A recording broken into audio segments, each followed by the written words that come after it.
Et à l'ange de l'église de Pergame écrit, « Voici ce que dit celui qui a l'épée aiguë à deux tranchants. » Apocalypse chapitre 2, verset 12.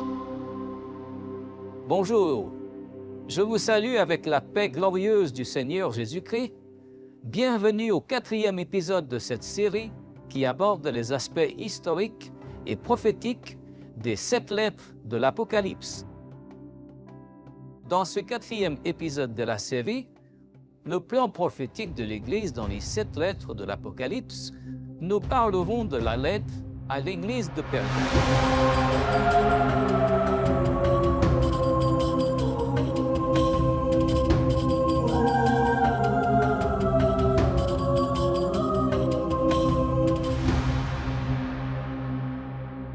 Éphèse était la principale ville de l'Asie mineure, mais Pergame.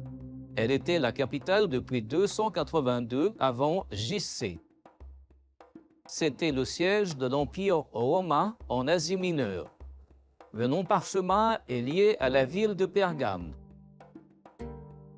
En raison de son industrie d'un ancien parchemin qui était préparé à partir de peaux d'animaux à Pergame, d'où le nom parchemin, ce type de parchemin était utilisé par les gens pour écrire leurs livres.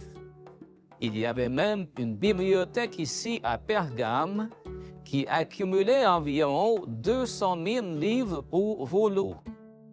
À l'époque biblique du Nouveau Testament, les apôtres eux-mêmes mentionnent dans leurs lettres l'existence de parchemins, qu'ils utilisaient certainement pour écrire aux églises. Dans la 2e épître à Timothée 4, verset 13, l'apôtre Paul donne cette information. Par conséquent, historiquement, le parchemin a émergé à Pergame comme une nouvelle forme d'écriture. Cette nouvelle forme d'écriture, légèrement plus avancée, a remplacé le papyrus en Égypte, qui à cette époque faisait face à des pénuries. Et la période historique de cette église s'étend de 313 à environ 600 après J.C.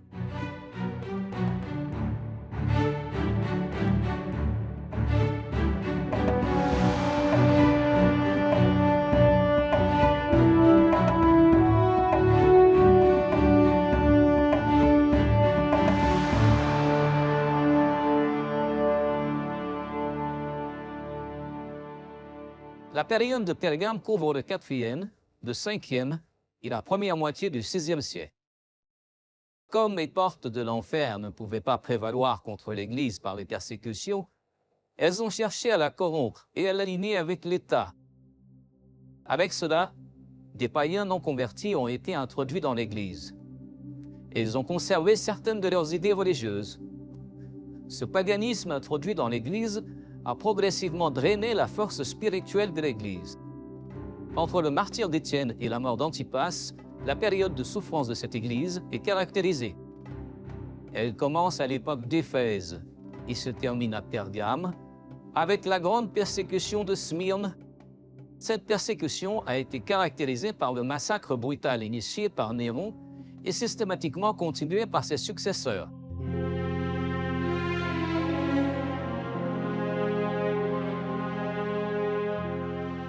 Pergame est un mot grec composé du préfixe grec père, qui signifie à travers, et du mot gamos, qui signifie mariage. Par conséquent, le nom Pergamum signifie à travers le mariage, ce qui s'est réellement passé, dans le sens prophétique, était un mariage perverti. L'Église de Pergamum était impliquée dans une manœuvre inattendue de l'adversaire, parce qu'il a utilisé son trône pour offrir à l'Église une trêve tant désirée. L'implication de l'Église avec le paganisme officiel de l'Empire romain était si évidente que Constantin, en 313, n'a eu aucune difficulté à réaliser le mariage perverti qui était l'union de l'Église avec l'État. Le mélange de l'ivraie et du blé donne ses résultats et les deux poussent ensemble, comme le Seigneur Jésus l'a déclaré dans la parabole. Quand il a dit « Laissez-les pousser ensemble jusqu'à la moisson », le christianisme et le paganisme, le blé et l'ivraie, poussant ensemble.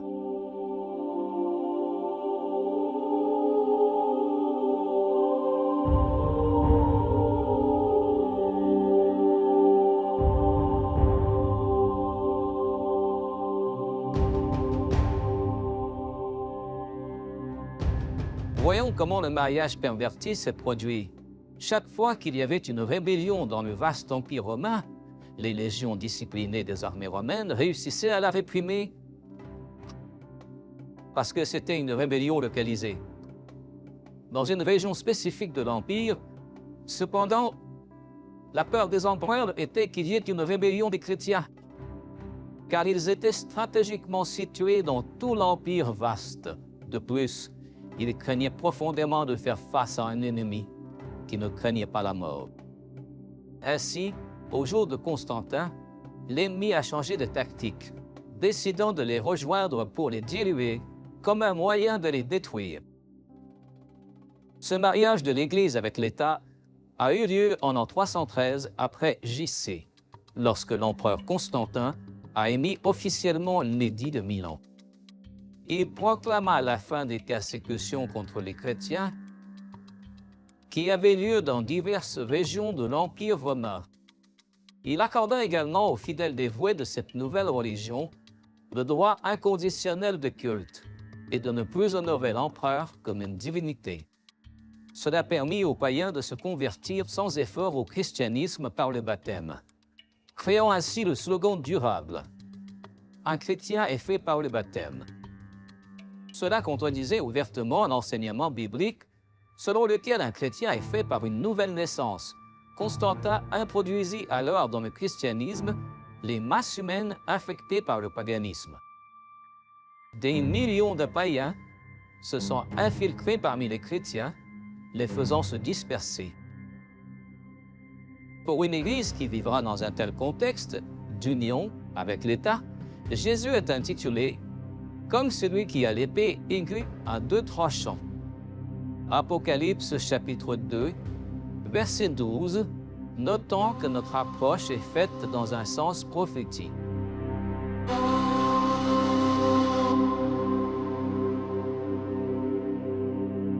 L'expression Yuga, le trône de Satan, est mentionnée 2 fois au verset 3 du chapitre 2.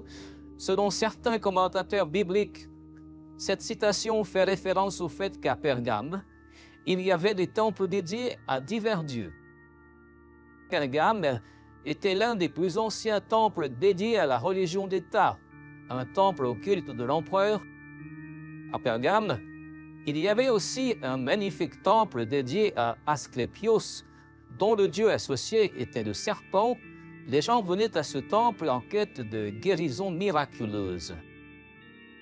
Il y avait aussi un temple somptueux et magnifique à Pergame dédié exclusivement à Zeus, qui était une divinité de la mythologie grecque. Cependant, l'expression « trône de Satan » dans le sens prophétique se réfère au moment où le trône de l'Église de Jésus était occupé par Constantin. Et plus tard, par une succession de dirigeants religieux avec des prérogatives de gouvernance universelle, depuis lors, il siège sur le trône du Christ sur terre jusqu'à ce jour. Et ils élisent une reine pour siéger à côté du trône du Christ au ciel.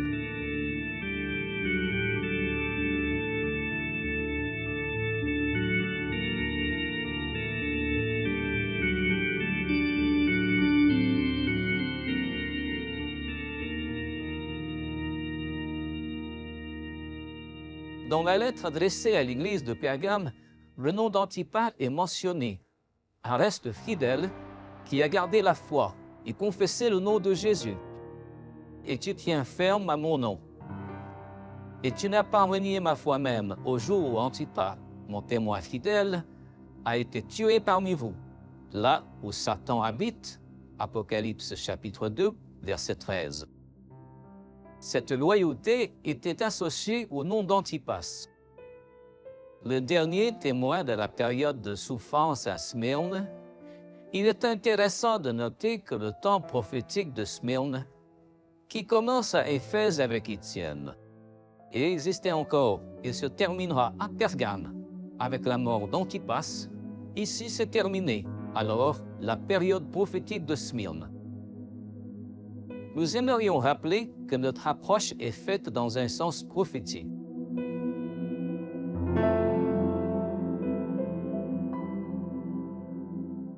Livré à Pergame est représenté tout d'abord par la doctrine de Balaam. Et c'est exactement ce qui est lié au professionnalisme religieux. Ou plutôt, le professionnalisme principalement intéressé uniquement par le bénéfice matériel ou le ministère exclusivement axé sur le bénéfice matériel. C'était le cas de Tetzel qui disait « Dès que la pièce dans le coffre résonne, l'âme du purgatoire s'envole ». Mais il y avait aussi de l'ivraie à Pergame. Elle était également représentée par les sacrifices de l'idolâtrie. C'était la période où les soi-disant patrons chrétiens ont été créés, en remplacement des idoles païennes, pour empêcher les chrétiens faits par le baptême de participer aux fêtes dédiées aux dieux païens. Une autre représentation de l'ivraie à Pergame se trouvait dans la doctrine des Nicolaïtes. Le nom Nicolas, le supposé créateur de cette doctrine, signifie celui qui règne sur le peuple. Selon l'interprétation de certains érudits sur ce sujet, les œuvres des Nicolaïtes, encore à Éphèse, consistaient à créer et maintenir une structure de caste sacerdotale. Liée au gouvernement politique mondial à la manière de l'Ancien Testament, et ce gouvernement serait exercé par l'Église, créant une nation qui pourrait gouverner le monde. Sur cette hypothèse, cela se consoliderait plus tard dans le régime de gouvernement religieux et politique existant au Moyen Âge qui dominait les rois, les princes et les dirigeants. Le reflet de cette doctrine se traduira par des trébuchements, mais aussi par la prostitution et la tristesse qui sont les fruits de l'ivraie, récoltés ici à Pergame.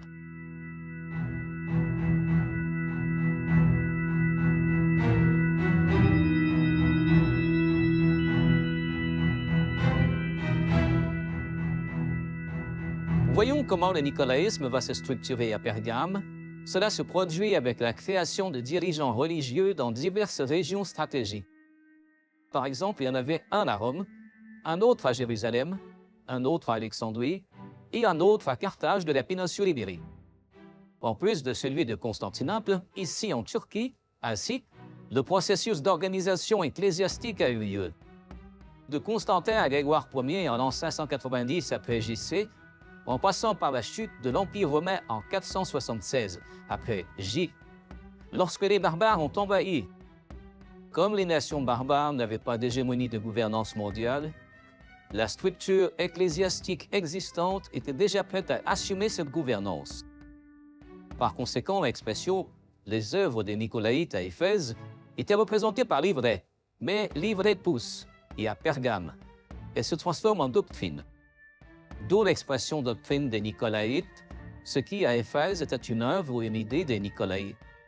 À Pergame, cela devient une doctrine rejetée à Éphèse, mais acceptée à Pergame.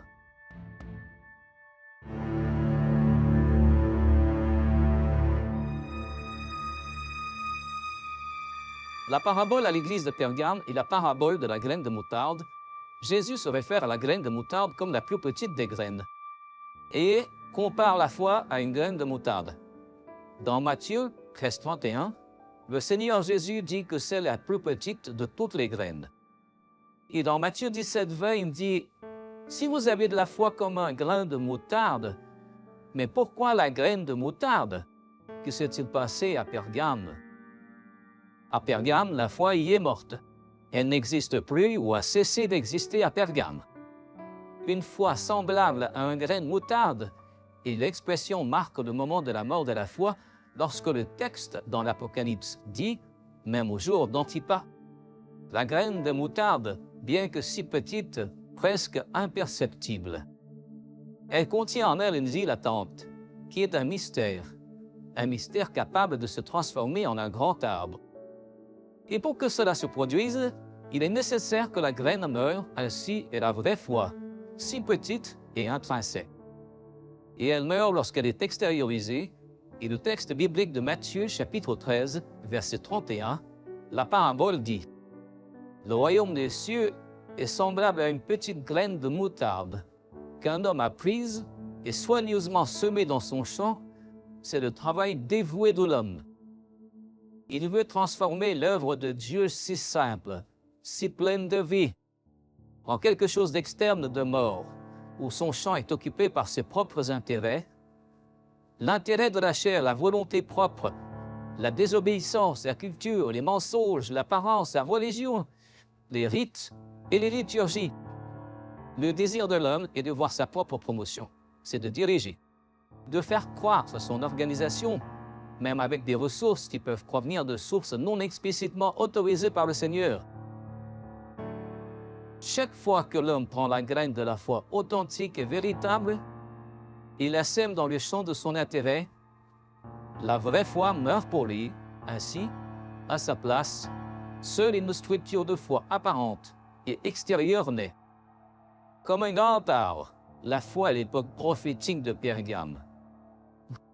Elle est naturellement devenue une foi théorisée, devenant théorique, intellectuelle, rationaliste, préparant l'homme et une religion à défendre les intérêts de l'Antéchrist, qui est identifié dans la dernière période lorsque la foi s'extériorise, l'espoir avec le Seigneur se disperse. À partir de ce moment-là, elle devient simplement philosophique. Si Jésus ne se révèle pas, la foi n'est que théorique.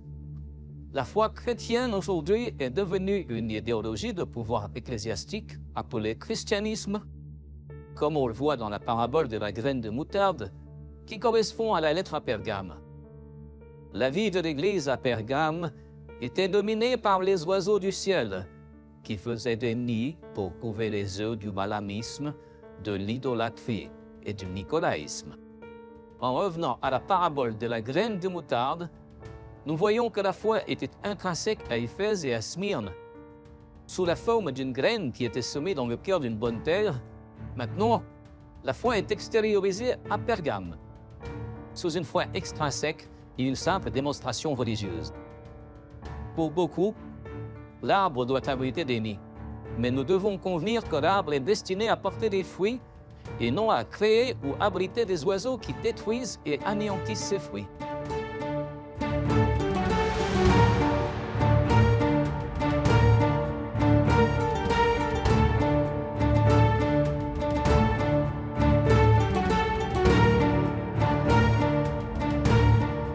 L'accent de l'opération du Saint-Esprit à Pergame est l'esprit de sagesse, comme le dit Isaïe chapitre 11, verset 2. Et l'esprit de sagesse reposera sur lui, sagesse au discernement. Et nous voyons la confirmation de cela dans le chapitre 2, versets 14 et 15, lorsqu'il est dit « Je hais la doctrine de Balaam, je hais la doctrine des Nicolaïtes, et je hais la doctrine de l'idolâtrie. » À Pergame, l'opération du Saint-Esprit au discernement a conduit les fidèles à ne pas être trompés par la structure ecclésiastique dominante, même au prix de subir de sévères persécutions. À cette Église, le Seigneur Jésus a fait 4 promesses. La première est « Je viendrai bientôt à toi, et je combattrai contre eux avec l'épée de ma bouche. » Il y avait la prophétie concernant la réforme religieuse du XVIe siècle qui viendrait plus tard, comme une promesse du Seigneur de réconfort pour l'Église fidèle lorsque l'épée serait dans la main de Luther. Après la deuxième promesse, je donnerai à manger de la manne cachée, qui est la parole de Dieu qui doit être révélée par le Saint-Esprit.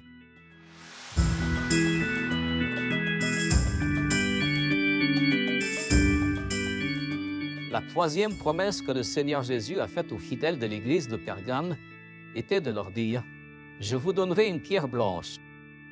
Cette expression utilisée par le Seigneur Jésus est basée sur certaines interprétations existantes à ce sujet. L'une d'elles est que la pierre blanche était utilisée par les jurés lors des procès pour considérer l'accusé acquitté. C'est exactement ce que Jésus a fait pour nous lorsqu'il nous a justifiés par la foi. Et cela faisait partie des thèses de Luther lors de la réforme religieuse du XVIe siècle, lorsqu'il a découvert que le juste vivra par la foi. Et ce qui est remarquable, c'est que c'est exactement ce que le Seigneur Jésus a fait pour nous, lui, au lieu de nous condamner pour le péché, il nous a absoudre du péché, il nous a alors absous du péché et a rejeté la sentence qui était contre nous. Et dans sa main est restée la justification par la foi. Par conséquent, nous sommes sauvés par la grâce du Seigneur Jésus.